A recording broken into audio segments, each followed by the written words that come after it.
Bienvenue à chacun et à chacune. On est très heureux d'être ensemble. Gloire à Dieu. On est en plein cœur du mois d'août, donc voilà, il y en a quand même pas mal qui sont partis en vacances et on se réjouit aussi pour eux qu'ils aient de bons moments. Et puis, comme j'ai l'habitude de dire, ceux qui sont là, c'est toujours les meilleurs. Et on est venu pourquoi ce matin, en fait? Pour louer le Seigneur. On a gardé cette expression sur le cœur. Finalement, on n'est pas venu au culte, on est venu rendre un culte à Dieu. Et on n'est pas venu pour être spectateur, ou on est venu vraiment pour louer, adorer, donner gloire à Jésus. Les anciens, les jeunes. Alors c'est vrai que le mot vieux est un peu péjoratif en Occident, contrairement à l'Afrique, où le vieux, c'est honorifique, quoi. Voilà, c'est respectueux. Mais nous, quand on dit le vieux, ça fait un peu drôle, quoi. Mais pourtant, la Bible dit jeune et vieux. Alors, vous mettez dans la catégorie que vous souhaitez, quoi. Peu importe, l'essentiel, c'est qu'on se sente à l'aise pour louer le Seigneur, le bénir, le chanter. Finalement, tout est louange, tout est adoration. Même le fait qu'on s'accueille mutuellement, c'est une forme aussi de louange à Dieu, parce qu'on est conscient qu'on fait partie d'une famille, on a des frères, on a des sœurs. Alors, on profite aussi de saluer nos amis visiteurs. Soyez bénis au milieu de nous. Et ceux qui viennent peut-être pour la première fois, ceux qui sont en vacances, qui découvrent notre belle région et plus encore notre belle église. Amen. On chante ensemble ? Amen. On va demander à Lydia de présenter ces moments. Tu es d'accord, Lydia? Et ensuite, on va chanter, louer. Et je compte sur vous pour que vous nous aidiez. En fait, c'est tous ensemble, quoi. C'est pas nous qui allons vous faire chanter, mais on chante tous ensemble à la gloire de Dieu, comme si déjà on était au ciel, quoi, pour célébrer le Dieu de gloire. Amen. Seigneur, nous sommes heureux d'être avec toi ce matin, Seigneur. Et nous allons tous ensemble, Seigneur, t'adorer et te louer, Seigneur, dans ces lieux, Seigneur. Viens dans cette église, Seigneur. Viens nous parler, Seigneur. Viens, Seigneur, nous remplir de ton amour, de ton esprit, Seigneur. Et qu'à ton nom, Seigneur, soit toute la gloire. Amen. Amen. Que les murs tremblent au son de nos louanges.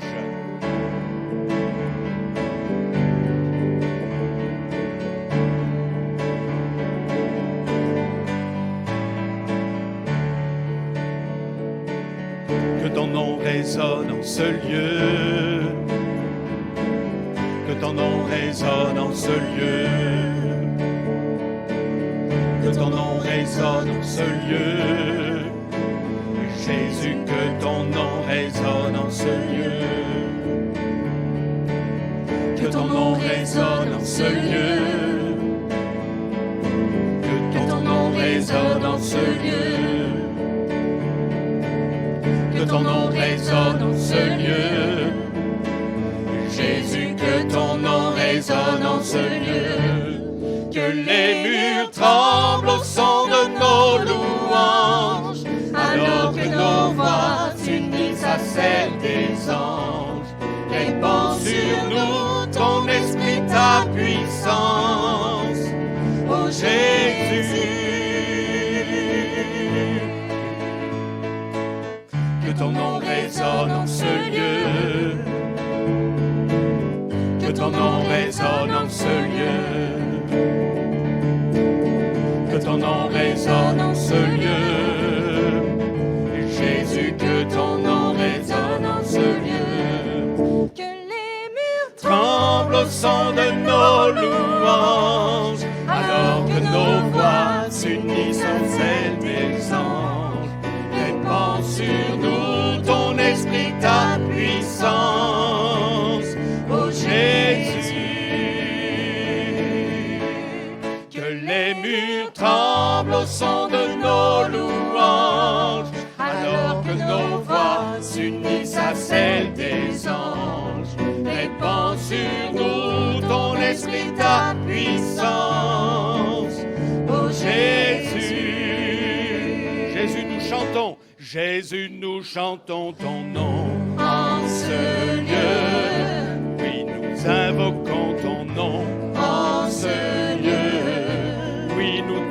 proclamons roi en ce lieu. Tu es Seigneur des seigneurs. En ce lieu, Jésus, nous chantons ton nom. en ce lieu, Oui, nous invoquons ton nom. en ce lieu, Oui, nous te proclamons roi.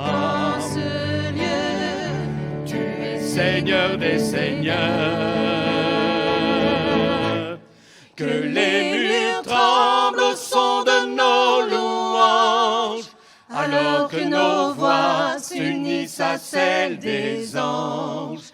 Répands sur nous ton esprit, ta puissance, ô Jésus.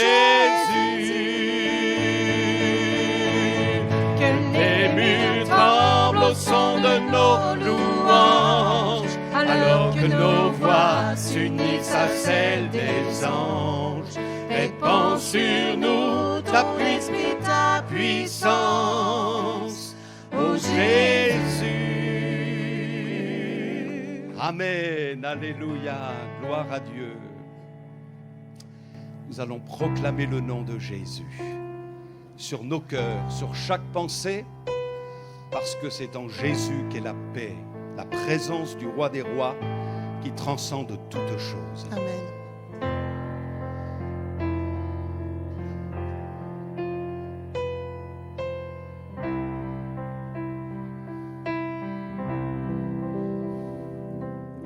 Je veux proclamer le nom de Jésus sur nos cœurs et sur chaque pensée. Car tu sais que la paix est dans ta présence, en toi Jésus.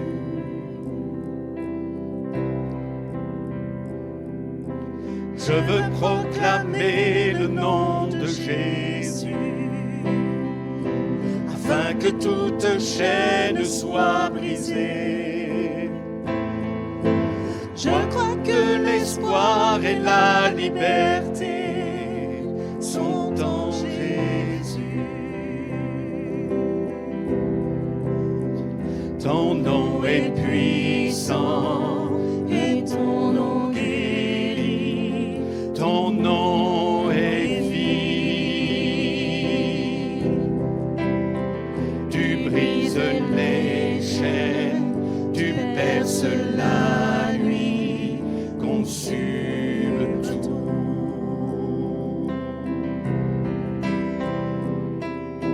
Je veux proclamer le nom de Jésus sur nos peurs et sur notre anxiété, sur les cœurs affligés par la dépression. Brille, ô Jésus. Ton nom est puissant et ton nom guérit. Ton nom est vie. Tu brises les chaînes, tu perces la nuit, consume tout. Ton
Tu brises les chaînes, tu perces la nuit, consume tout.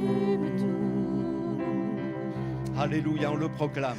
Ton nom est puissant et ton nom guérit. Ton nom est vie. Tu brises les chaînes, tu perces la nuit, consume tout. Alléluia. Alléluia. Amen, amen. Ton nom est le plus grand, ton nom est tout puissant, ton nom est au-dessus de tout. Alléluia. Et toutes les générations ici présentes et dans le monde, alléluia, nous sommes prosternés devant lui et nous entonnons ce cantique nouveau à l'agneau. Alléluia.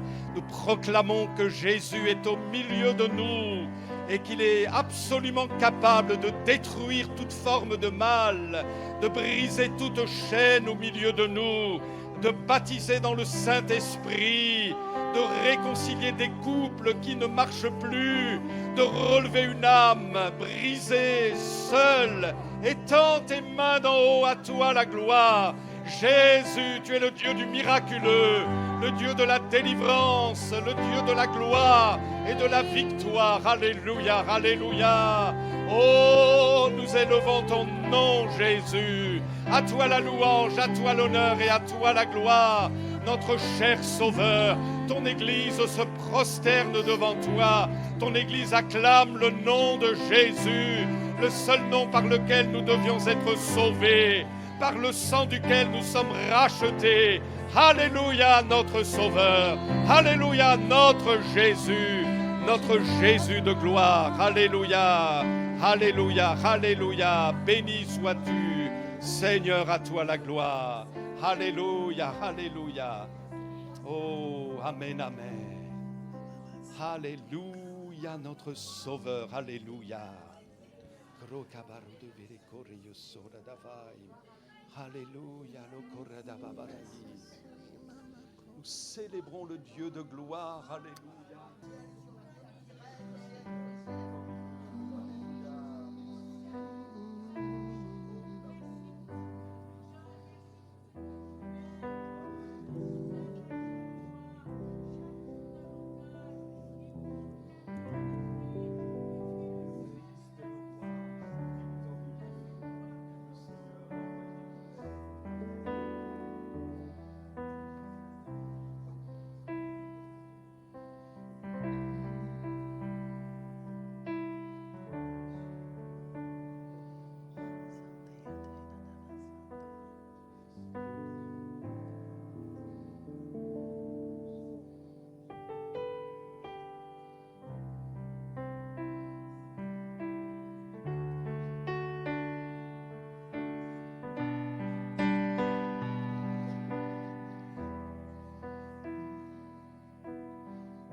Toutes les générations devant lui prosternées entonnent ensemble un cantique à l'agneau.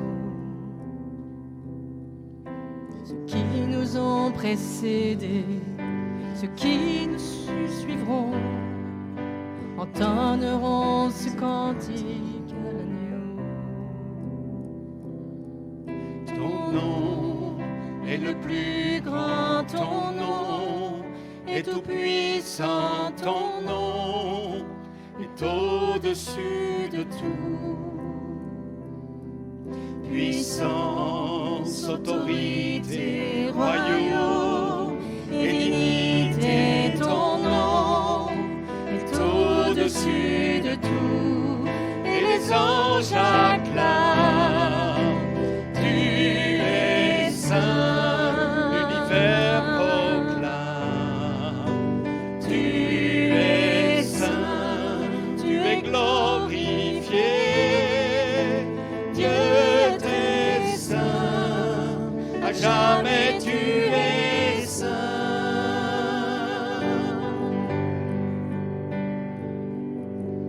Vous qui l'appartenez pardonné, qu'il a racheté.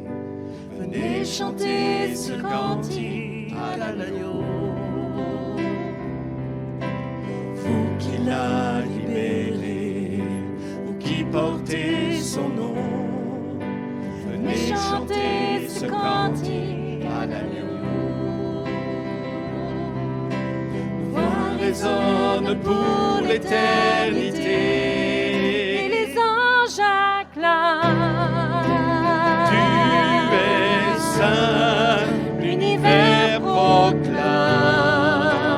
Tu es saint, tu es glorifié, Dieu très saint, à jamais tu es saint.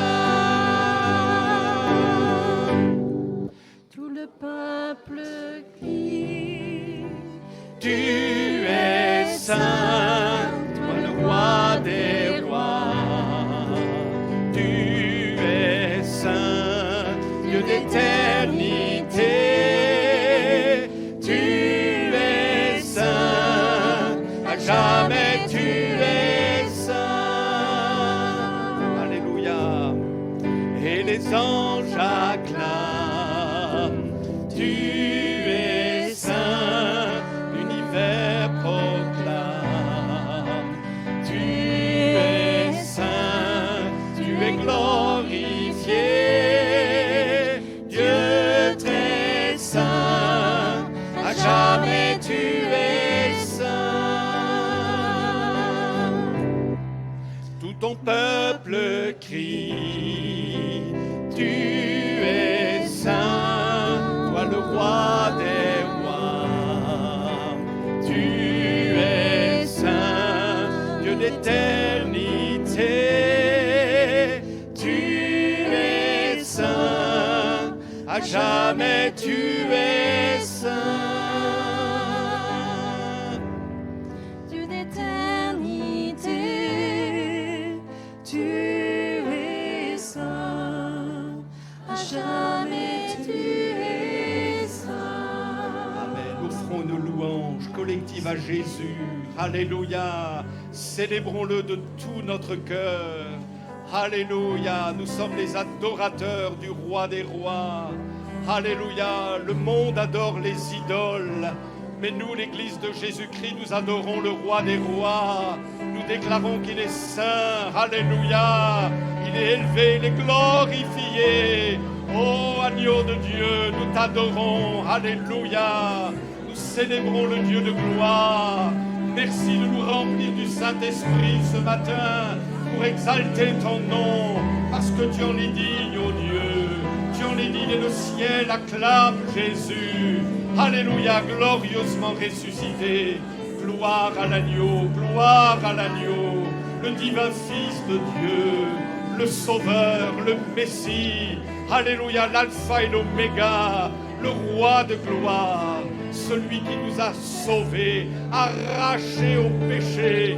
Gloire à toi, Jésus. Mon cœur exalte le Seigneur. L'Église acclame le Seigneur. Alléluia, Jésus. Jésus de gloire, sois adoré, Seigneur. Béni, alléluia. Gloire à toi, notre Sauveur. Alléluia. Amen, amen. Nous allons participer maintenant au repas du Seigneur pour nous qui sommes en règle avec Dieu, qui aimons Jésus, qui avons fait l'expérience de la conversion. On va rester assis pour faciliter la distribution. Les bien-aimés vont venir pour préparer les éléments. Ensuite, il y aura la distribution et pendant ce temps, on va acclamer, bénir, nous prosterner devant Dieu, le bénir, élever son nom, lui dire que nous l'aimons. Et si même tu disais ce matin, Seigneur, je t'aime, ça serait suffisant. Je pense qu'il ne faut pas entrer dans des louanges trop longues, il faut simplement lui dire que nous l'aimons tous ensemble, du fond de notre cœur. Et nous allons pendant ce temps chanter ce chant qui nous parle de Jésus, toujours de Jésus, notre glorieux Sauveur. Je viens dans ta présence.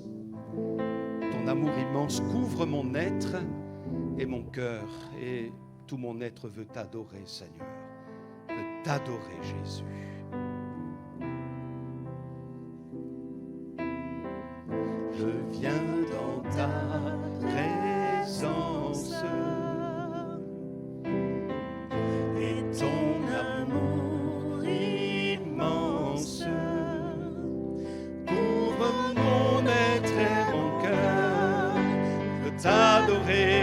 Seigneur, de t'adorer, Seigneur, Jésus. Je vis sous ta puissance, dans ton amour immense. Tu me remplis de ta joie, je m'abandonne à toi, je m'abandonne à toi, Jésus. Jésus, Jésus, oh, Jésus, Jésus, oh, ouvre mon être et mon cœur, de t'adorer, Seigneur, de t'adorer, Seigneur, Jésus. Jésus, Jésus, oh, Jésus, Jésus, oh, tu me remplis de ta joie, je m'abandonne à toi, je m'abandonne à toi, Jésus. Alléluia. Alors que nous allons prendre la scène, nous sommes dans la présence de Dieu. Nous ne sommes pas dans la religion, nous sommes dans la présence du Roi. Il connaît nos failles, il connaît nos forces, et nous sommes au bénéfice du sang de l'agneau qui nous purifie de tout péché. Et ce matin, il y a comme un élan nouveau par le Saint-Esprit que Dieu veut nous donner, alléluia, nous communiquer aux uns et aux autres dans la liberté glorieuse des enfants de Dieu. Alors proclamons-le, je viens dans ta présence et ton amour couvre mon être et mon cœur pour t'adorer, Seigneur. Je viens dans ta présence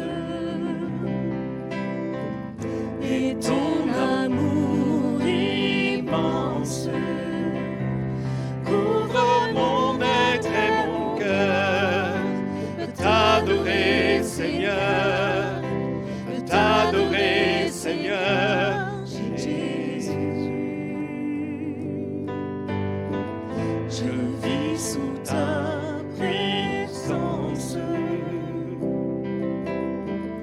dans ton amour immense. Tu me remplis de ta joie, je m'abandonne à toi, je m'abandonne à toi, Jésus. Jésus, Jésus, oh, Jésus, Jésus, oh, ouvre mon être et mon cœur, de t'adorer, Seigneur, de t'adorer, Seigneur, Jésus. Jésus, Jésus, oh, Jésus, Jésus, oh, tu me remplis de ta joie, je m'abandonne à toi, je m'abandonne à toi, Jésus. Amen. Amen. Tu te sens isolé, tu te sens comme déplacé. Tu as l'impression d'être dans un pays étranger. Le monde qui t'entoure te semble différent et toi, tu restes seul. Mais sache que c'est un esprit d'adoption que Dieu pose sur toi ce matin. Le sentiment que tu sens d'être aimé, d'être proche, c'est ce sentiment que tu as lorsque tu es près du Père. Jésus, c'est lui qui a fait le lien. C'est lui qui est venu te chercher dans ton isolement. C'est lui qui te donne cet esprit d'adoption. C'est lui qui te tend la main ce matin. Et c'est lui qui te permet de déclarer « Père », d'appeler le Dieu créateur, celui qui te connaissait avant même le fondement du monde. Celui qui avait prévu tous les jours de ta vie est là ce matin. Et il te dit qu'il t'aime. Il te dit qu'il est là pour toi. Il te dit qu'il te connaît, que tu n'es jamais seul, mais qu'il est avec toi.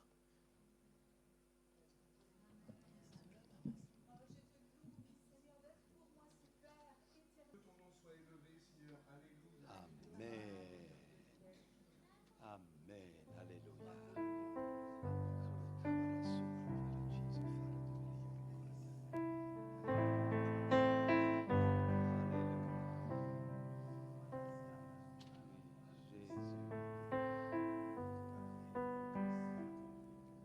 Jésus.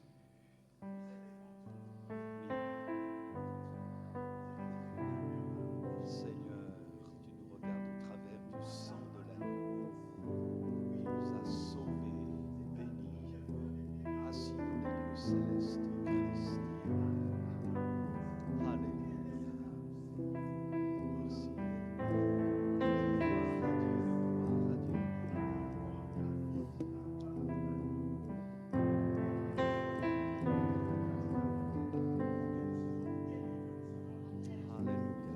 paroles du Seigneur. Toi la gloire, Jésus. Merci, Seigneur. Amen, amen. Je viens dans ta présence. Je viens dans ta présence. Et ton amour immense ouvre mon être et mon cœur. Veux t'adorer, Seigneur. Veux t'adorer, Seigneur. Jésus. Je vis sous ta puissance. Dans ton amour immense, tu me remplis de ta joie. Je m'abandonne à toi. Je m'abandonne à toi, Jésus. Jésus. Jésus. Oh, Jésus. Jésus. Oh, couvre mon être et mon cœur de t'adorer, Seigneur. De t'adorer, Seigneur. Jésus. Jésus. Jésus. Oh, Jésus.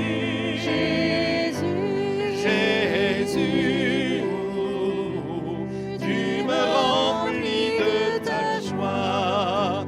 Je m'abandonne à toi.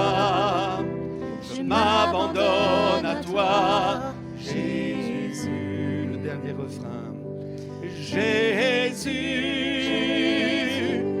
Jésus, oh, Jésus, Jésus, oh, couvre-moi de ta joie. Je m'abandonne à toi. Je m'abandonne à toi, Jésus. Amen. Je veux proclamer, Seigneur, ce matin, que toute âme en dépression est libérée au nom de Jésus. Que toute âme victime d'une addiction, au nom de Jésus, est délivrée. Je veux proclamer avec mes frères et sœurs que toute maladie est chassée au nom de Jésus. Alléluia. Je veux proclamer que toutes les stratégies du malin visant notre destruction sont maintenant réduites à néant parce que nous avons loué, proclamé et parce que nous nous sommes positionnés dans le nom, l'œuvre et la personne de Jésus. Alléluia, alléluia. À toi la gloire, car nous sommes sous le couvert du sang de l'agneau. Nous sommes sacrificateurs pour Dieu, notre Père. Béni sois-tu, Seigneur. Quelle assurance pour chacun de nous. Loué soit l'Éternel. Amen. Amen.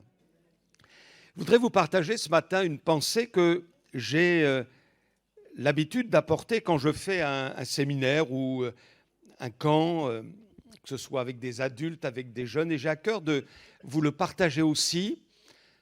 Ça vous dit quoi, ça, cette diapositive? Ça vous fait penser à quoi? Ça vous rappelle des choses? D'ailleurs, c'est fait pour ça, hein. Les post-it, on appelle ça des post-it. Et avant, quand j'étais un peu plus jeune, on appelait ça des penses bêtes. Des penses bêtes. Voilà. Et alors donc, je pense que chez vous, vous en avez un certain nombre, peut-être sur la porte de votre frigidaire ou sur votre bureau. Voilà, n'oublie pas, rendez-vous chez le dentiste lundi à 9h15. Faut aller chercher le petit à la piscine mardi à 13h. Enfin, voilà, on a l'habitude, je pense, de fonctionner comme ça. Et puis, il y a des pense-bêtes chrétiens. Et je pense que peut-être aussi, vous avez des petites annotations, des rappels chez vous, des petits post-it même, ou des pense-bêtes où vous avez écrit un verset biblique. Vous vous souvenez peut-être de cet homme qui était dans une station missionnaire et qui malheureusement était très découragé parce que c'était fermé, il n'y avait pas de fruits, et donc c'était très aride, non seulement au niveau climat, mais au niveau disons de ce qu'il vivait au plan spirituel. Et découragé, il s'est dit, je vais tout laisser tomber, je vais aller voir mon responsable à la maison mère de la mission, et puis je lui dis, voilà, je vais démissionner, moi j'en peux plus. Donc il est dans cette démarche, et ils seront dans la maison mère qui se trouve être une léproserie où l'évangile est annoncé. Et donc, il rencontre son responsable. Celui-ci lui dit, écoute, j'ai pas le temps pour le moment, va dans le lieu de culte, recueille-toi, prie, et puis je te rejoindrai dès que je peux. Donc, il se rend dans la salle de culte, très discrètement, et il y a là un homme dans cette salle de culte, un lépreux, avec les conditions du pays, c'est-à-dire beaucoup de misère. Il a comme une sorte de chambre à air sur ses genoux. Et finalement, ses jambes avaient été coupées, il ne reste plus que les genoux. Il se déplace comme ça, dans l'allée centrale du lieu de culte. Et le missionnaire, donc, se fait très discret parce que ce lépreux est en train de prier le Seigneur. Et savez-vous ce qu'il dit? Je te loue de ce que je suis une créature si merveilleuse. Je te loue et je te bénis parce que c'est dans ce lieu, dans cette léproserie, que j'ai entendu pour la première fois l'évangile. Ça m'a transformé, ça m'a donné l'assurance de mon salut, de la vie éternelle. Seigneur, je suis ce que je suis, mais béni sois-tu. Et quand ce missionnaire, dans l'état où il était, a entendu cette prière, il s'est dit, mais toi, qui jouis de tous tes membres, qui jouis d'une bonne santé, tu es en train de te plaindre, tu es plein de murmures, tu es en train de te regimber contre Dieu. Ressaisis-toi, vois l'exemple de cet homme, c'est Dieu qui te l'envoie là. Et savez-vous ce qu'il a fait? Quand son responsable est venu le voir, il a dit, il n'y a plus de problème. Je retourne là-bas et je vais servir mon Dieu de tout mon cœur. Et il a utilisé ces fameux pense-bêtes chrétiens où il a écrit dans la chambre, dans la cuisine, au bureau, ces petits rappels, rends grâce à Dieu. Sois reconnaissant. Et je pense que vous, comme moi, je me dis moi particulièrement, on a besoin d'entrer dans cette dimension d'action de grâce, de louange, d'acclamation du roi des rois, parce que nous sommes tous plus ou moins enlisés dans divers soucis qui sont difficiles à traverser, à confronter, et on a besoin de pense-bêtes chrétiens, de rappels. Non seulement nous lisons la parole de Dieu, alléluia, mais là où nous sommes, dans le lieu où nous habitons, il y a ces rappels, rends grâce à Dieu. Alors que tout à coup, ça y est, ça nous revient, on a envie de se regimber, on a envie d'abandonner, on a envie de dire ça suffit, rends grâce à Dieu. Oh, c'est vrai, rends grâce à Dieu. Et puis, j'ai voulu faire un petit jeu de mots aussi, pense-bête chrétien. Vous savez que la Bible nous parle d'animaux, de bêtes, d'animaux. Et ces animaux ont un enseignement à nous donner. Par exemple, vous pensez à la fourmi. Et Salomon nous dit, regarde la fourmi. Si tu es un petit peu négligent, paresseux, elle travaille. Elle est laborieuse, elle travaille, elle sait ce que c'est, elle amasse, voilà. Donc les animaux ont des choses à nous dire. Et donc, les caractéristiques de ces animaux peuvent nous enseigner d'une manière ou d'une autre. Alors, je vais prendre un texte dans le livre que vous préférez les uns les autres, certainement un des plus simples de la Bible, justement pour qu'on soit tous très, très bien. C'est Lévitique. Ça va ? Lévitique chapitre 11, versets 29 à 30. Voici parmi les animaux qui rampent sur la terre ce que vous regarderez comme impur. Donc, pas question de les manger dans la loi de Moïse. La taupe, la souris et le lézard, selon leurs espèces, le hérisson, la grenouille, la tortue, le limaçon et le caméléon. Et vous savez que chacun de ces animaux ont une caractéristique. Et chacune de ces caractéristiques, eh bien, vont nous parler aux uns et aux autres. Ça nous parle de vérités qui peuvent avoir un impact sur notre comportement. Et pourquoi sont-ils des animaux impurs ? Vous allez voir que la caractéristique de ces animaux correspond peut-être à un comportement impur dans notre vie. Vous me suivez ? Je vais m'expliquer. On commence par le premier animal, la taupe. Elle a au moins deux caractéristiques, la taupe. La première, c'est qu'elle est aveugle. Elle ne voit quasiment pas. C'est une de ses premières caractéristiques. Et quelque part, on peut être un chrétien taupe. Est-ce que tu es un chrétien taupe ? Tu peux le dire à ton voisin, tu es un chrétien taupe, toi ? Est-ce que je suis un chrétien taupe ? C'est-à-dire quelqu'un qui ne voit pas clair. Quelqu'un qui n'a pas les yeux en face des trous, les yeux spirituels. On peut voir les choses avec nos yeux humains, mais on ne les discerne pas au plan spirituel. Et il peut arriver que nous soyons frappés, vous et moi, d'une forme d'aveuglement. Par exemple, Jésus nous montre bien que, j'ai souvent cité ce passage, on est un peu aveuglé sur soi-même finalement. On est capable de voir les défauts chez les autres, on est capable de voir les défauts chez son mari, on est capable de voir les multiples défauts chez sa femme, chez ses enfants, chez le pasteur, chez le frère un tel, chez la sœur un tel. Et donc, Jésus nous dit, mais pourquoi regardes-tu la paille dans l'œil de ton frère, de ton prochain, et ne vois-tu pas que toi, en fait, tu as une poutre ? Donc, Jésus est en train de dire, mais tu es comme un chrétien taupe. Tu es aveugle sur certaines choses.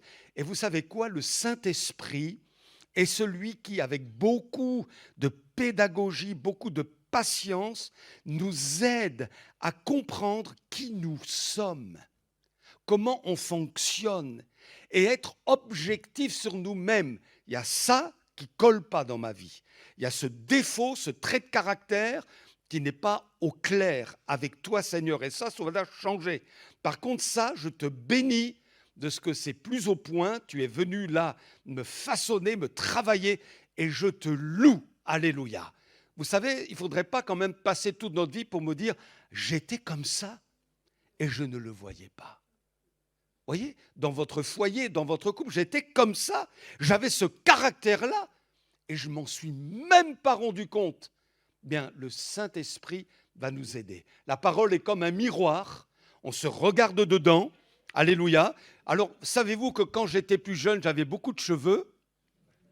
Et donc, quand je me levais le matin, j'allais évidemment dans la salle d'eau, et comme c'était bouclé tout ça, et oui, bouclé même, vous voyez, hein, eh bien, c'était un peu en bataille, j'ai des choses n'importe comment, et qu'est-ce que je faisais en me voyant dans le miroir ?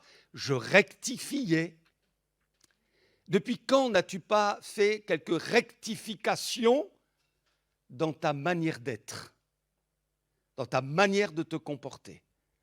Et je le dis à moi-même, évidemment, je m'exhorte aussi, on a besoin de toute la grâce de Dieu pour ne pas être des chrétiens taupes, mais nous devons être éclairés, renouvelés dans notre intelligence spirituelle pour dire « cet homme, c'est moi ».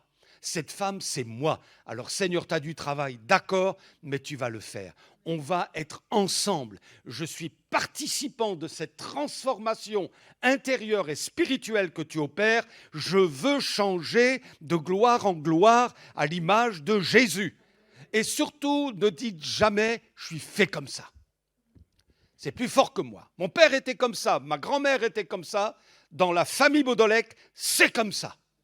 Eh bien, si tu dis ça, tu es à côté, j'allais dire, tes pieds, quoi. Enfin, voilà. Ça ne va pas. Vous êtes d'accord avec moi? Parce que ça, c'est un discours charnel, humain. Mais en Christ, tout devient possible.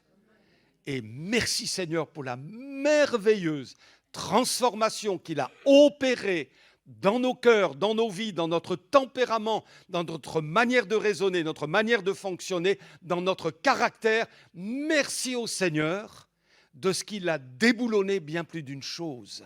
Il a desserré l'étau, il a façonné notre âme. Et ce que nous sommes aujourd'hui, on le doit à la grâce de Dieu. Alléluia, merci Seigneur. Peut-être que tu étais violent en parole autrefois, mais le Seigneur t'a buriné, t'a façonné, tel un potier façonnant l'argile et donnant la forme de Jésus dans ton cœur. Et ça, c'est bon. Et je crois qu'un chrétien, il est vraiment dans la bonne ligne quand il se rend vulnérable devant son Dieu. Voyez, c'est pas figé, quoi. Il est devant son Dieu et il dit, Seigneur, change-moi.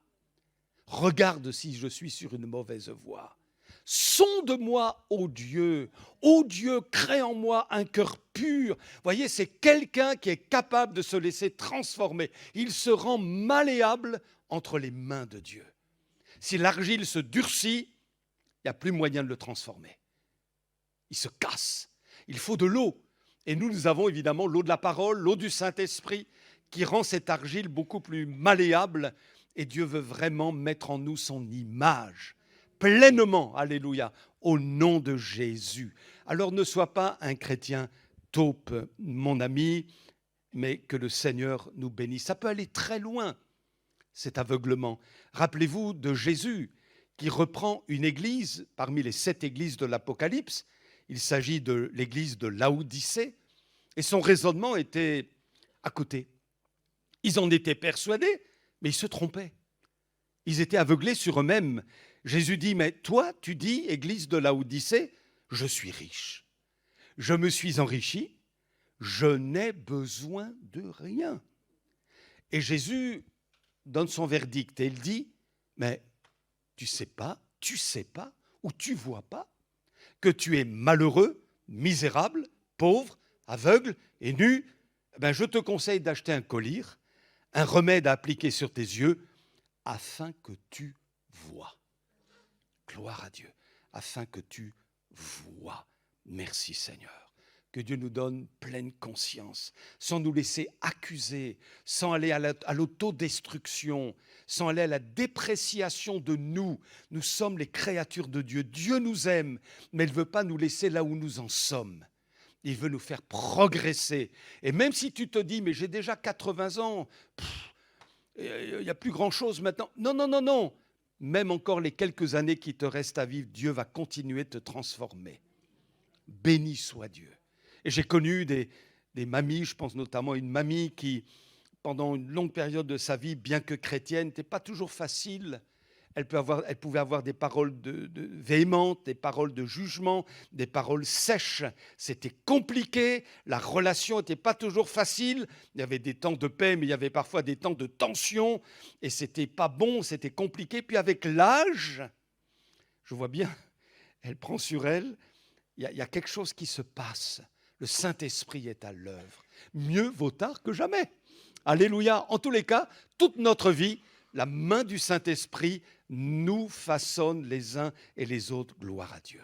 La première caractéristique de la taupe, c'est qu'elle est aveugle. La deuxième, c'est qu'elle travaille en souterrain. Elle travaille en souterrain.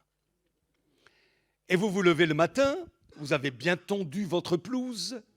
C'est une pelouse à l'anglaise, impeccable, et la horreur. Une scène apocalyptique.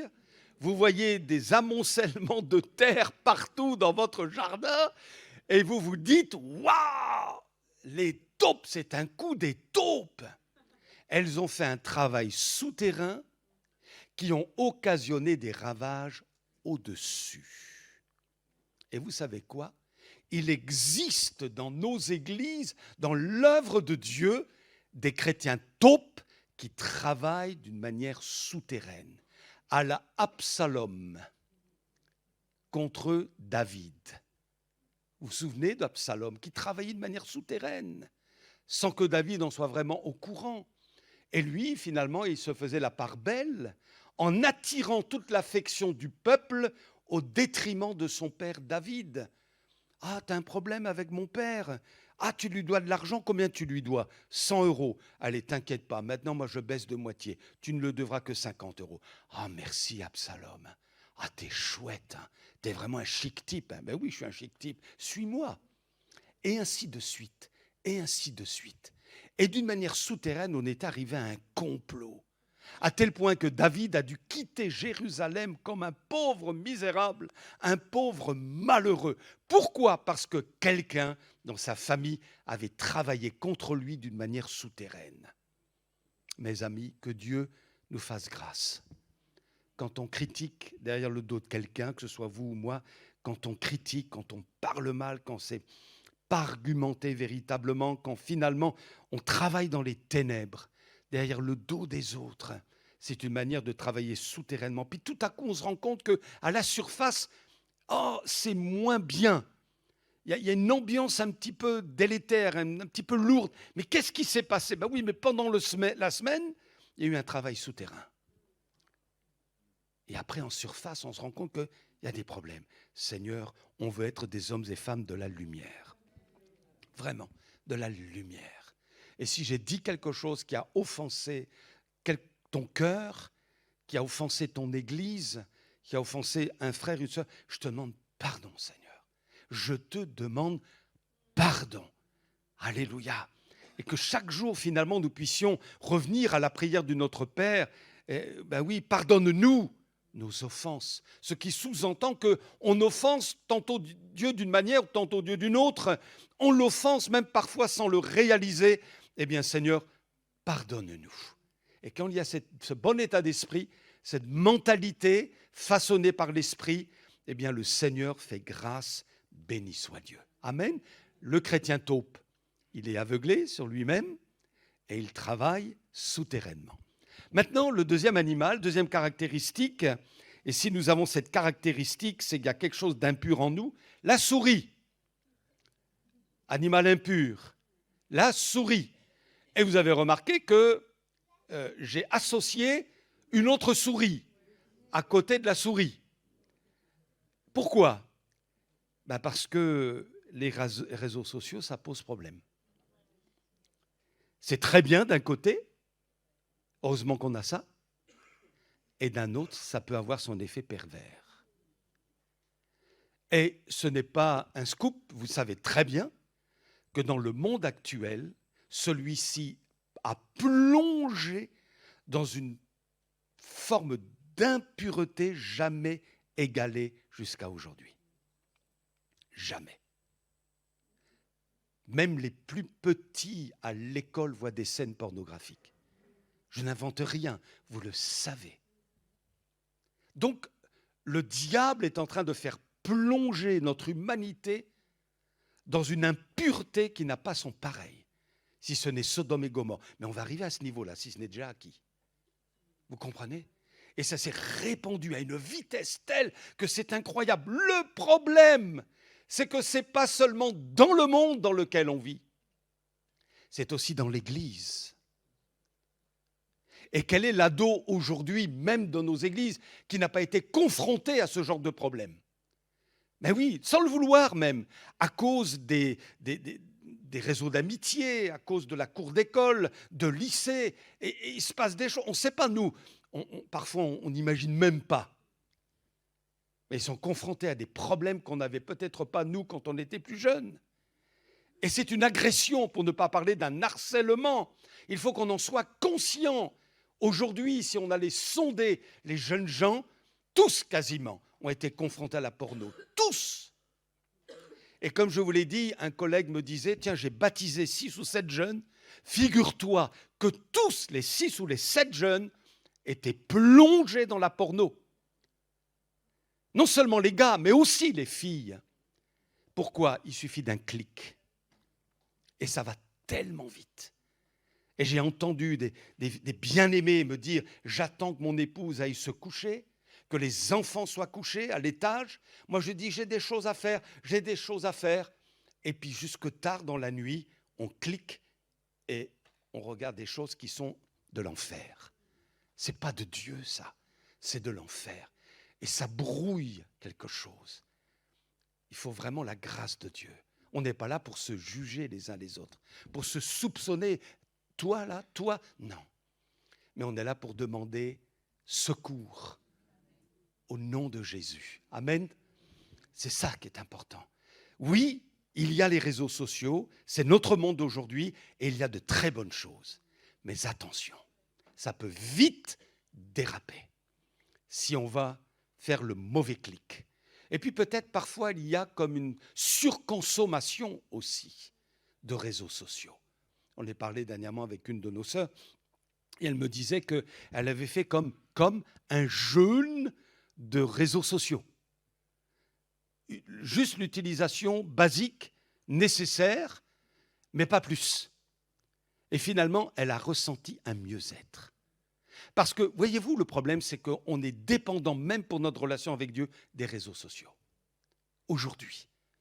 À la limite, on n'est même plus capable d'avoir une Bible en face de nous, d'être sur ses genoux ou debout, de prier. On ne peut plus faire ça. Il faut que ça passe par les réseaux sociaux. Oui ou non? Il faut que ça passe toujours par les réseaux sociaux. Et alors, on va dans une direction, on va dans une autre. Ce n'est pas forcément mauvais, mais réfléchissez. Pourquoi ne pas revenir à une forme de simplicité? Comme David, près du torrent d'eau. L'Éternel est mon berger, je ne manquerai de rien. Une simplicité relationnelle avec Dieu, sans que ça passe forcément par les réseaux. Pourquoi pas un jeûne de réseaux sociaux? On est tellement happé, pris, c'est incroyable. Aujourd'hui, ça fait partie de notre ADN. Mon téléphone. Si je n'ai pas mon téléphone, je meurs. Vous comprenez? Retirer un téléphone. Je me souviens de ma petite fille qui était en train de regarder des émissions, 1 heure, 2 heures, 3 heures, sur le lit. J'ai dit, ça suffit maintenant. Tu arrêtes. Impossible. Impossible. Même si je lui disais, j'ai dû me fâcher noir. J'ai dit, ça va maintenant, tu arrêtes avec ça. Lui a arraché le téléphone. Elle ne voulait pas. Vous vous rendez compte un peu l'addiction? À peine 8 ans, quand j'ai vécu ça avec elle, je dis, mais waouh, c'est fort ce truc-là. Il faut vraiment une grâce de Dieu. Donc, mes amis, remportons la victoire. Alléluia. Au nom de Jésus. Amen. Le troisième, le lézard. Y a-t-il des chrétiens lézards au milieu de nous? La caractéristique du lézard, c'est quoi?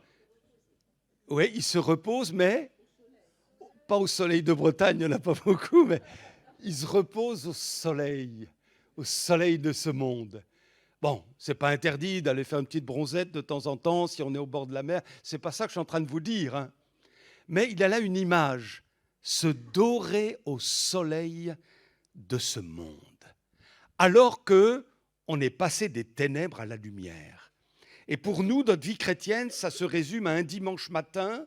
On ouvre si peu peut-être dans la semaine la parole. On a si peu de relations avec Dieu. On est tellement pris dans la semaine par toutes sortes de choses que finalement, bon, on est en train quelque part de se dorer au soleil de ce monde. Et on ne se sent pas concerné par les appels, par les demandes, par les besoins de l'œuvre de Dieu. Ça va être géré par les fidèles. Moi, je vois ça de loin, de si loin finalement. Ça ne me préoccupe pas une seule seconde dans la semaine. C'est leur problème. Et c'est pourquoi à un moment donné, l'apôtre Paul dira, mais moi, je n'ai personne ici qui partage mes sentiments, pour prendre sincèrement à cœur votre situation.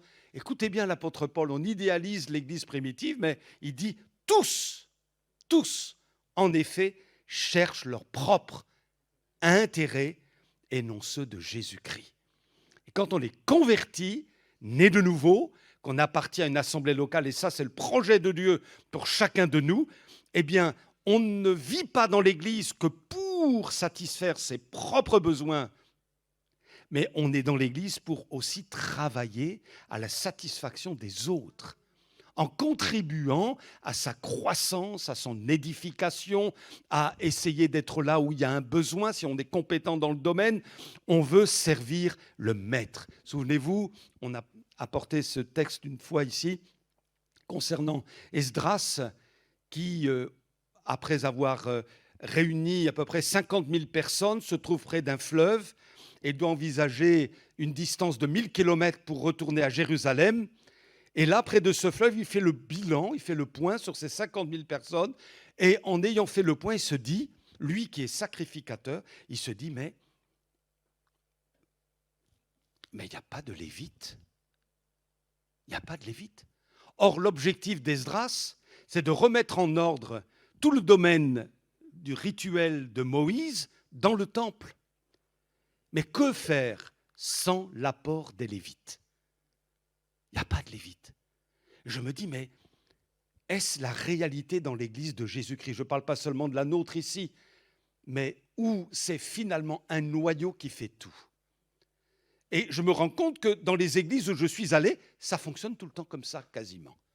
Un noyau fidèle, heureusement qu'il est là, hein, un noyau qui fait tout. Et c'est important de se dire, mais cette affaire te regarde. Qu'est-ce que moi je peux faire pour aider, pour consolider? Qu'est-ce que moi je peux faire? Et je bénis Dieu pour tous ceux qui peut-être ne font pas beaucoup de bruit, mais qui travaillent, qui œuvrent pour le Seigneur. On ne le sait même pas, mais ils ont fait un don de ceci, ou ils ont exercé l'hospitalité là, ou ils ont envoyé un appel téléphonique à quelqu'un qui était en difficulté. Ils œuvrent. Ils travaillent, ça ne se voit pas, mais ils ont l'esprit de service dans leur cœur. Et c'est ça qui est important. Il y a des services qui sont visibles, la louange, la prédication, etc. Et il y a des services qui ne sont pas visibles, mais ils sont aussi importants les uns que les autres. Et Dieu nous appelle à ce sacerdoce universel, c'est-à-dire que nous sommes tous serviteurs et servantes du Seigneur.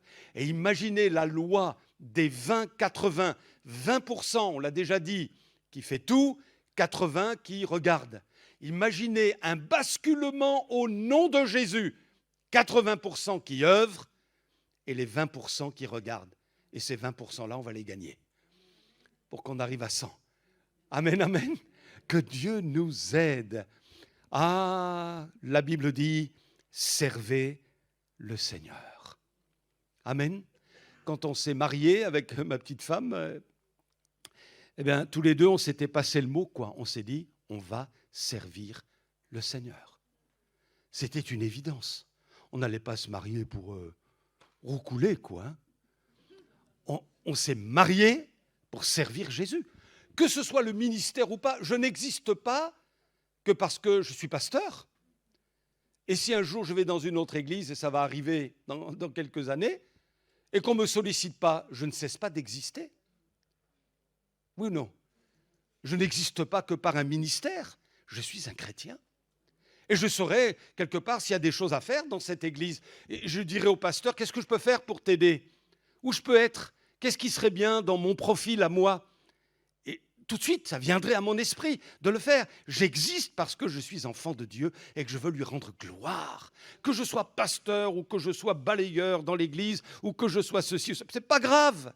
L'essentiel, c'est de se placer sous les rayons du soleil de justice. Béni soit Dieu. Sous les rayons du soleil de justice, servez Christ. Amen. Ah, l'autre animal. Aïe, aïe, aïe, aïe, aïe. Dans les églises, on ne devrait même pas avoir à parler des chrétiens hérissons, quoi. Hein. Mais ça existe, les chrétiens hérissons. Qui s'y frottent, s'y piquent. Est-ce que ça t'est arrivé de te mettre en boule comme le hérisson? Ouais. Sont ces pics qui font que cet animal est impur pour Dieu. En tous les cas, à chaque fois que nous piquons volontairement une personne, c'est une attitude impure. Et relisons ensemble les textes bibliques. Je me dis, Seigneur, comme on a tous à apprendre, comme j'ai à apprendre, aide-nous dans le domaine relationnel. Une bonne assemblée, c'est plein de choses finalement. C'est une bonne prédication, un bon enseignement, une bonne vie de prière. Et puis je dirais, c'est un bon accueil mutuel. C'est une vraie communion fraternelle. Vous pouvez avoir un bon enseignement, vous pouvez avoir une belle chorale, et puis dans l'église, ça ne va pas, quoi. Relationnellement, ça ne va pas. Ben, je dis, mince, il passe à côté de l'essentiel. C'est tellement important, et je peux me permettre de le dire ici parce que c'est comme ça qu'on le vit ici.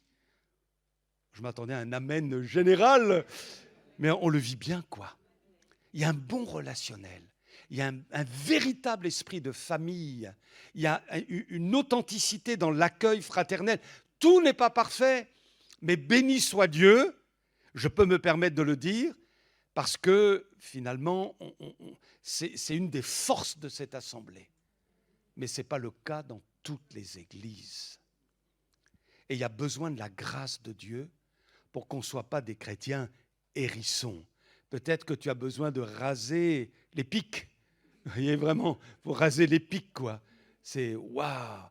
Vous avez des gens, alors dans le monde, c'est encore pire sans doute, mais dernièrement, là, on avait fait des courses à Ikea, on est resté prendre un petit repas chez Ikea, et puis je dis à ma femme, arrivée au dessert, je dis, tu veux un café? Oui.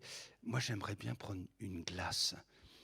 Une petite glace. Bon, d'accord. Alors, paf, elle me donne les 2 €. Je vais voir la caissière. Elle est déjà occupée. Il y a une file. Et puis, elle a été très gentille, la caissière. Oui, monsieur, c'est pourquoi je voudrais une glace et un jeton pour le café. Très bien, monsieur. Et puis, pendant que je parle, il y a un monsieur qui avait son plateau et qui dit, bon, vous allez rester là? Je me suis dit, waouh, moi, j'étais tout gentil avec ma glace. Et lui, il m'agresse. Un véritable hérisson. Et je me suis dit, il ne doit pas être facile à vivre, cet homme-là. Vous voyez, on reconnaît aussi la qualité d'un couple par sa manière de se parler. Il n'y a pas besoin d'aller loin. Hein. Vous voyez l'état de santé du couple. Vous écoutez un peu comment ils se parlent. Vous dites, oula, waouh, et qu'est-ce que ça doit être à la maison, quoi. Vous voyez? Donc, il ne faut pas être un mari hérisson, une femme hérisson ou hérissonne, j'en sais rien. Mais que Dieu nous soit en aide dans ce domaine-là. Vraiment, il y a une grâce. Et même, mes amis, j'ai envie de vous dire, et c'est une force aussi dans l'Église, on doit gérer nos différences. On doit gérer nos différences. Il n'y a pas une uniformité dans l'Église de Jésus-Christ. D'ailleurs, Dieu est le Dieu de la différence. Il n'y a pas un flocon de neige qui est égal. Vous voyez ?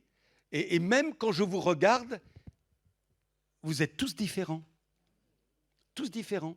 C'est quand même incroyable que parmi ces milliards d'individus, il n'y a pratiquement personne d'identique. On a tous des visages différents. C'est curieux. Pourtant, on a 2 yeux, on a un nez, on a une bouche. Mais, voilà, Jean-Gilles, c'est Jean-Gilles. Voilà. Et Jean-Gilles, c'est pas Ludo. Bien que frères. Mais vous voyez, ils n'ont pas le même visage, ils sont différents. On est tous différents. Et il faut savoir gérer nos différences dans l'Église. On n'a pas toujours la même approche des choses. Oui ou non?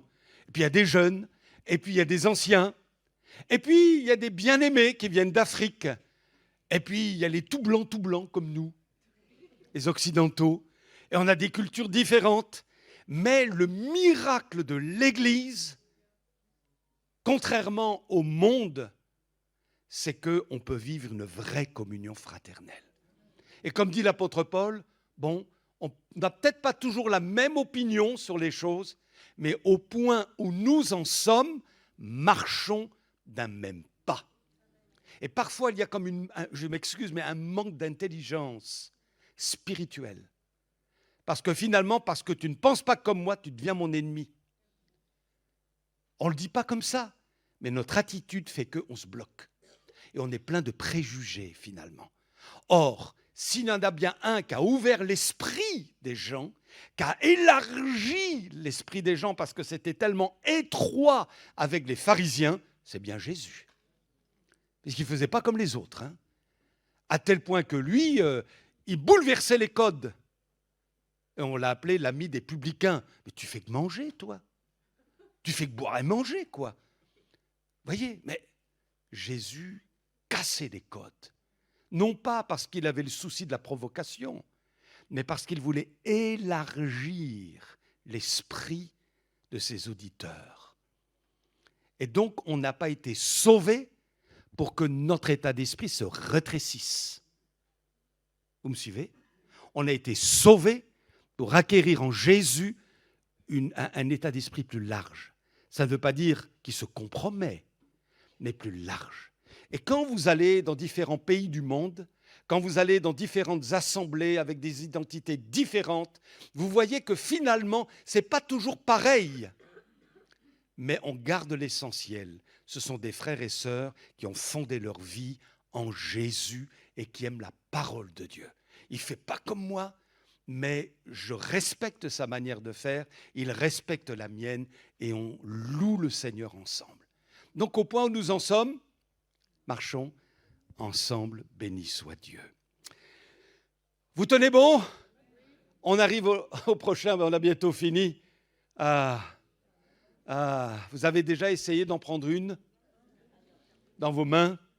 Qu'est-ce qu'elles font en général? Bon, ce n'est pas très agréable non plus, il faut reconnaître, mais en général, elles glissent entre vos mains. Plop.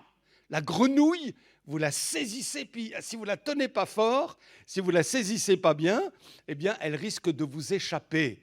Il y a un prophète grenouille dans la Bible.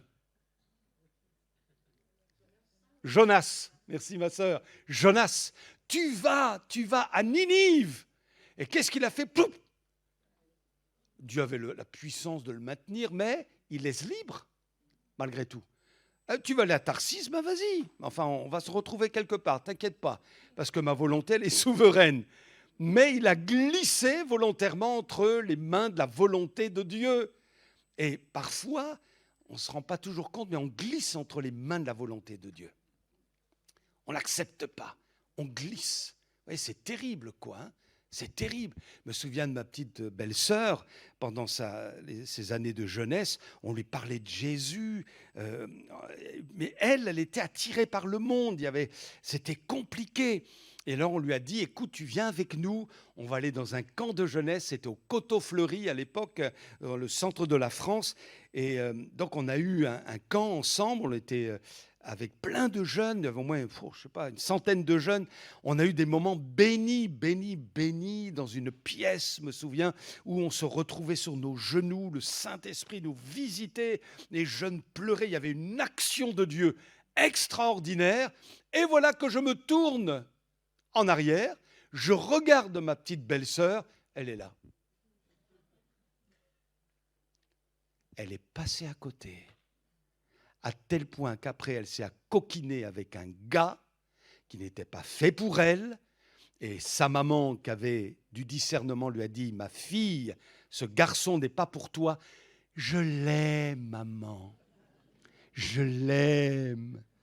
Une catastrophe. Mais alors, chaud quoi. Hein, une catastrophe. Hein, il était déficient psychiatriquement, psychologiquement. Il l'a harcelée au plan psychologique, il a failli la tuer intérieurement, la détruire, c'était un cauchemar. Si elle n'avait pas glissé entre les mains de Dieu volontairement, à ce moment-là au Coteau-Fleury où le Saint-Esprit passait, où beaucoup de jeunes se tournaient vers Jésus, son avenir aurait été différent. Et c'est pourquoi, mon ami, je te dis, si tu n'as pas encore donné ton cœur, ta vie à Jésus, ne glisse pas entre ses mains. Ne glisse pas entre ses mains. Parce que tu risques d'aller dans une direction qui ne sera pas la direction que Dieu veut pour toi, mais ça sera celle du malin. Parce que si tu ne te tournes pas vers Jésus, il ne faut pas te faire d'illusions, tu appartiens au diable. Et il va te mettre plein les yeux, ou il va te faire passer par un chemin compliqué, mais toujours est-il que son but, c'est de te détourner de Jésus. Mais donne ton cœur à Jésus, de telle sorte que tu mènes ta vie comme Dieu le veut et que tu entres dans ses projets. Gloire à Dieu. On glisse entre les mains de Dieu. Ça vous est arrivé déjà de... Moi, ça m'a travaillé ces choses-là parfois. Je me disais, avec un tel, c'est un peu compliqué là. Mais peut-être que je lui ai mal parlé, alors il faudrait que je lui demande pardon. Et puis alors, il y a les circonstances qui sont là, et puis finalement, il y a quelqu'un qui vient pour te parler, toi tu étais prêt à faire ta démarche, et puis tu es passé à autre chose, et quelque part tu te trouves soulagé. Je dis, bon, Seigneur, tu as permis que ce soit comme ça, quoi. En réalité, j'ai glissé entre les mains de Dieu pour ne pas faire la démarche, et je suis passé à autre chose. Ça vous est jamais arrivé que Dieu nous soit en aide? Ne glissons pas entre les mains du Saint-Esprit. C'est pourquoi l'apôtre Paul déclare « J'ai été saisi par le Christ. » J'ai été saisi. Alléluia. Et à partir du moment où tu as donné ton cœur à Jésus, il n'est plus question de glisser entre ses mains, de lui échapper à sa volonté, mais il faut absolument coller à la volonté de Dieu et aller de persévérance en persévérance. Gloire à Dieu. On arrive bientôt à la fin. La tortue et le limaçon, on a bien compris. Leur caractéristique peut devenir impure pour nous, à savoir que, Jésus revient. T'inquiète pas, il n'y a pas le feu au lac. Cool. C'est-à-dire que ça ne va pas très vite, quoi. Vous voyez ? Et je vous l'ai dit déjà, quand un pasteur arrive dans une église, il rencontre les gens, il apprend à les connaître, et puis il fait vite, voilà, il réfléchit, il voit un petit peu le panoramique de l'église. Là, wow, ça c'est des fonceurs, ça c'est des ailés, ça c'est... là c'est plus lent, là. C'est... Waouh.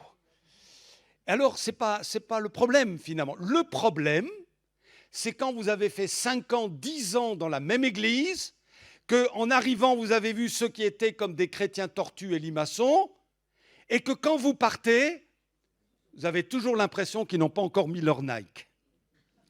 Et que ça ne court pas, quoi. C'est toujours au même rythme. Doucement, doucement. Et finalement, ils ne progressent pas, en tout cas de ce qu'on perçoit. Attention, Dieu voit tout, hein. Mais il y a des choses quand même qui... Vous voyez ? Et j'ai envie de te dire ce matin, mais quand est-ce que tu vas décoller, quoi ? Quand est-ce que tu vas décoller ? L'apôtre Paul dit, je cours vers le but de la vocation céleste de Dieu en Jésus-Christ. Je cours, c'est-à-dire je n'ai pas de temps à perdre, quoi. Voilà, je veux pas... je cours, alléluia. Mon ami, il y a un salut, c'est quelque chose. L'auteur aux Hébreux dit, ne négligez pas un si grand salut. Il ne faut pas le négliger, c'est tellement glorieux. Alléluia. Alors, ne reste pas où tu en es. Avance. Combien de temps il va te falloir avant que tu mettes vraiment un culte personnel dans ta vie ? Combien de temps vas-tu mettre avant de venir aux réunions de prière alors que tu peux y venir ? Je ne parle pas des autres qui ne peuvent pas pour leur travail où ils ont les enfants à garder. Et voilà. On n'est pas obtus, quoi. Mais il y a des choses quand même, des choses à mettre en place. Et pour certains, c'est lent à venir, c'est lent. Souvenez-vous de l'auteur aux Hébreux qui dit « Vous auriez dû être des maîtres ». C'est un constat quand même, quoi. Vous auriez dû être costaud spirituellement, vous auriez dû être enraciné, fondé, vous auriez dû être des maîtres. Mais vous n'êtes encore que des enfants, quoi. Vous n'êtes pas habitués à la nourriture solide, quoi. Vous êtes restés au niveau basique. Vous n'avez pas avancé, vous n'avez pas couru, vous n'avez pas foncé avec Jésus. Vous l'avez dit, Cette sœur maintenant est dans la gloire, mais je me souviens, elle s'était faite baptiser. Voilà. Mais je l'entends encore me dire, voilà, Daniel, j'étais une chrétienne lambda. Ouais, bon, j'avais la Bible. Voilà, bon, voilà. Jusqu'au jour où il y a eu un déclic en moi. Et quand il y a eu ce déclic, tout a changé. Et là, c'était une chrétienne à 100%, quoi. Il y a eu un avant et un après. Alors, vous savez, souvent on dit il y a un avant la conversion, le baptême, et puis un après. Mais là, c'était un après conversion, baptême, et une vie lambda, la moyenne, jusqu'à un moment de réveil personnel. Il y a eu un réveil personnel. Et du coup, à 100% pour l'œuvre de Dieu. À 100%, waouh, gloire à Dieu. Un déclic, je me suis dit, elle a décollé. Elle a décollé. Alors pour certains, comme l'avion, ça prend son temps. Voilà. Eh bien que Dieu nous aide à aller plus vite. Il revient. Il revient. Mes amis, ne jouons pas avec notre salut, hein, mais il revient. Alléluia. Alors moi, je vous encourage de tout mon cœur, je m'exhorte aussi, mais à fond pour Jésus, quoi. Le reste, ça va passer. Le reste, ça va passer, ça va s'envoler. Tu peux faire tout ce que tu veux. L'essentiel, c'est d'être en Christ. Pour moi, vivre, c'est le Christ, disait l'apôtre. Gloire à Dieu. Et alors, on passe maintenant au dernier animal, le caméléon, dont la caractéristique est de changer de couleur en fonction du lieu où il se trouve. Voilà. C'est-à-dire que c'est le chrétien caméléon, c'est quelqu'un qui est super le dimanche matin au culte, et puis arrivé au boulot, c'est un autre. Il est super au culte, arrivé à la maison, c'est un autre. Vous voyez, c'est un autre. Et ça, c'est vrai que pour nous, pasteurs, vous savez, on peut, excusez-moi, on peut se la jouer, quoi. Sur l'estrade, vous savez, waouh, l'homme de Dieu, waouh, oh là là là là, oh le prophète, lui alors, waouh. Mais la personne la mieux placée pour savoir si cela joue pas, c'est sa femme. Parce que quand le grand prophète ou le grand homme de Dieu est sorti de l'estrade, il arrive chez lui, et s'il change d'attitude, et parfois ma femme d'ailleurs me dit, mais dis donc, t'as pas prêché ça, toi? Mais elle le dit gentiment, je la bénis pour ça. Et quelque part, ça me ramène à des réalités. Et nous n'avons pas à être des chrétiens caméléons. On est enfants de Dieu 24 heures sur 24, qu'on soit à Tombouctou, qu'on soit au travail, qu'on soit à l'école, qu'on soit ici dans le cadre de notre assemblée, eh bien nous n'avons pas à être un autre que ce qu'on est en réalité dans l'Église. Béni soit Dieu. Et le Seigneur va nous aider à le vivre de mieux en mieux par sa grâce. Amen. On conclut avec toutes ces images. Le chrétien taupe. Attention à la souris, mes amis. Ensuite, il y a le lézard, la grenouille. On ne glisse pas entre les mains de Dieu. La tortue, le limaçon. Le chrétien hérisson et le chrétien caméléon. Seigneur, sois-nous en aide. Amen. Les amis vont venir sur l'estrade pour faire un dernier chant. On se recueille ensemble. Seigneur, aide-nous. Toutes ces caractéristiques nous parlent. Il n'y a rien qui soit au hasard dans ta parole. Et à travers les animaux même décrits dans ta parole, il y a un enseignement qu'on a reçu ce matin dans nos cœurs. Et nous te demandons de nous pardonner si nous avons besoin d'être pardonnés. Nous te demandons de mettre en nous le zèle nécessaire pour entrer dans un processus de transformation plus radical dans nos cœurs, dans notre identité, notre manière d'être. Viens nous remplir de toi, du Saint-Esprit. Nous déclarons que tout est possible à Dieu. Seigneur, ta parole dit à Timothée que tes progrès soient visibles de tous. Eh bien, nous voulons mettre notre nom, prénom à la place de Timothée et nous voulons que nos progrès soient visibles, ici même déjà, mais aussi là où nous évoluons. que nos bien-aimés, ceux qui nous côtoient, voient qu'on progresse. Tout n'est pas acquis encore, on le sait, Seigneur. Nous sommes un chantier pour toi. Mais le Saint-Esprit travaille dans nos cœurs et nous façonne et nous transforme. Nous acceptons de nous rendre et vulnérables et malléables entre tes mains. Divin potier, Alléluia. merci pour qui nous sommes aujourd'hui par grâce.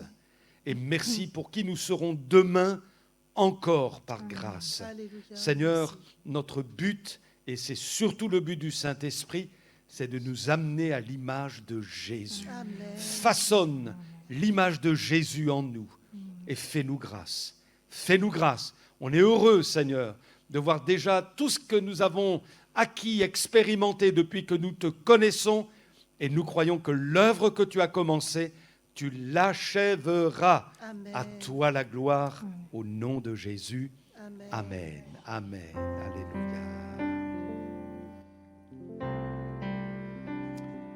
Amen. On peut se lever pour ceux qui le veulent. On veut adorer encore Jésus pour conclure ces moments.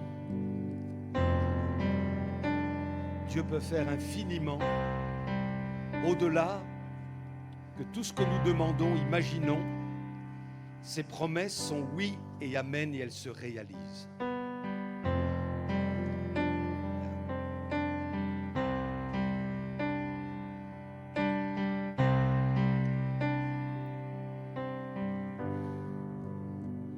Dieu peut faire infiniment et au-delà.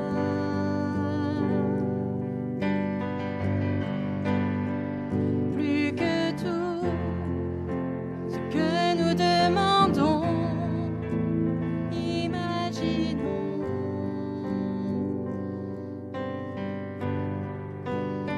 Ses promesses, oui et amen, se réalisent.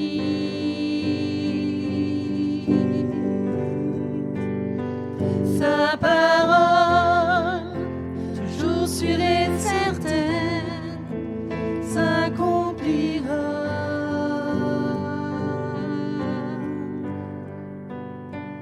Car il est puissant. Dieu est puissant. Dieu de l'impossible. Je sais qu'il peut tout accomplir, tout accomplir, il est sans limite. En lui je peux tout accomplir, tout accomplir. Dieu est grand, majestueux, il règne en roi.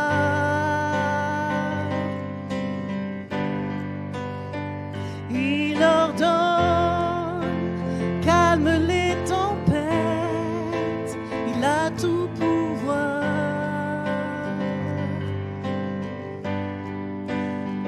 Par sa force incomparable, il nous soutient.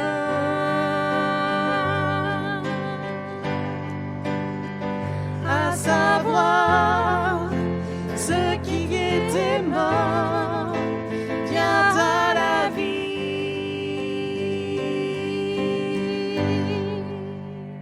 Car Il est Je sais qu'il peut tout accomplir, tout accomplir, il est sans limite. sans limite. En lui je peux tout accomplir, tout accomplir, Dieu de l'impossible. De l'impossible. Je sais qu'il peut tout accomplir, tout accomplir, il est sans limite. De l'impossible. En lui je peux tout accomplir, accompli. À lui soit tout l'honneur, puissance et force, louange et gloire à jamais. À lui soit tout l'honneur, puissance et force, louange et gloire à jamais.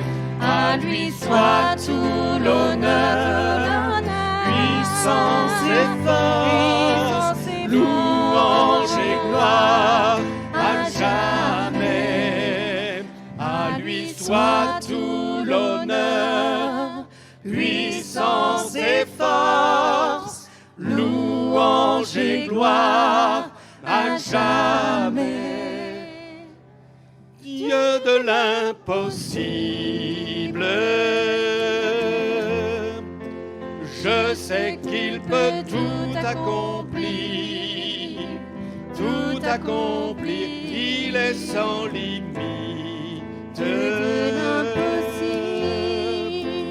En lui je peux tout accomplir,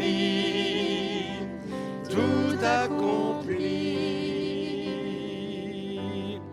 Amen. Mélissa, tu peux conclure maintenant. Amen. Dieu vivant, tu es celui qui est intervenu encore en notre faveur ce matin. Dans ta grâce, tu nous as visités, tu nous as parlé et par ton esprit, tu nous as convaincus. Nous te donnons cette œuvre que tu fais en nous, Seigneur, et nous te prions qu'elle s'accomplisse et qu'elle porte du fruit, que nous soyons transformés de gloire en gloire pour te ressembler davantage chaque jour. Nous nous attendons à toi, Seigneur. Nous voulons te voir dans notre quotidien, dans nos relations. Nous voulons te voir cette semaine, Jésus, agir également à travers ton Église. C'est pourquoi ensemble, nous nous soumettons à toi et nous prions que toute ta volonté soit faite dans le nom de Jésus. Gloire à Dieu. Amen. On remercie le Seigneur pour ces bons moments. Alors, figurez-vous que j'ai oublié mon téléphone et j'avais mis dans mon téléphone, alors je n'ai pas fait un jeûne de réseaux sociaux, là pour le coup, mais j'avais mis dans mon téléphone les annonces. Ce n'est pas bien grave. Je vais demander à... Tu veux bien, Nathalie? Il est là? Voilà. Le Dieu de l'impossible. Merci. Ah là là là là. Voilà, un grand merci, alors, vraiment. Ah. Alors, oui, nous avons les salutations de Victor et Jacqueline, qui sont en congé dans le sud de la France avec leur famille. Que Dieu les bénisse.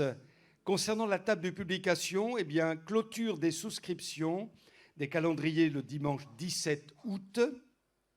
Fin de l'opération écoulement de stock le dimanche 24 août et fermeture du comptoir durant 3 semaines, les dimanches 31 août, 7 et 14 décembre. Septembre. Il ne faut pas que je sois un chrétien taupe. Hein. Septembre. Afin qu'en semaine, sur la même période. On est d'accord? 31 août, 7 et 14 septembre. Voilà, au moins vous aurez écouté l'annonce. Réouverture avec de nouveaux ouvrages le 21 septembre. Prière mardi matin à 9h moins le quart, 8h45 dans la salle polyvalente. Et il n'y aura pas de réunion vendredi prochain. Nous sommes le 15 août. Beaucoup sont partis à droite, à gauche. Donc, on va annuler exceptionnellement vendredi prochain. Et dimanche, bien sûr, notre culte. Je rappelle que la rencontre est fermée. Réouverture le lundi 25 août. Et il y aura la distribution alimentaire le jeudi 14. C'est bien ça? Et là, voilà, il y a eu la fin de la colo, au Térébinthe notamment, avec des bien-aimés donc, de notre Église qui y ont travaillé, et puis certains de nos jeunes aussi qui y étaient. Que Dieu les bénisse, hein, je pense qu'ils ont été bien renouvelés. Ils auront l'occasion aussi de nous en parler. Béni soit Dieu. Je ne pense pas qu'il y ait d'autres annonces à faire, si ce n'est qu'on se salue à notre bonne habitude, en regardant notre voisin de droite, de gauche, devant, derrière, et on lui dit à 3, 1, 2, 3... Soyez bénis, alléluia, au nom de Jésus. Bon retour à chacun, chacune. Yes.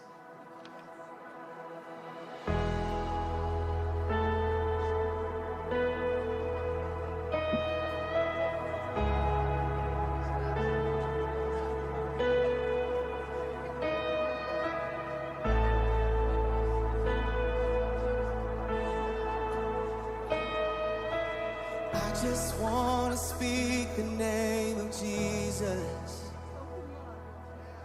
over every heart and every mind. 'Cause I know there is peace within your presence. I speak Jesus.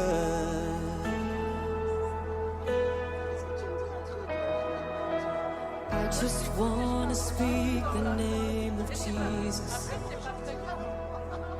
till every dark addiction starts to break,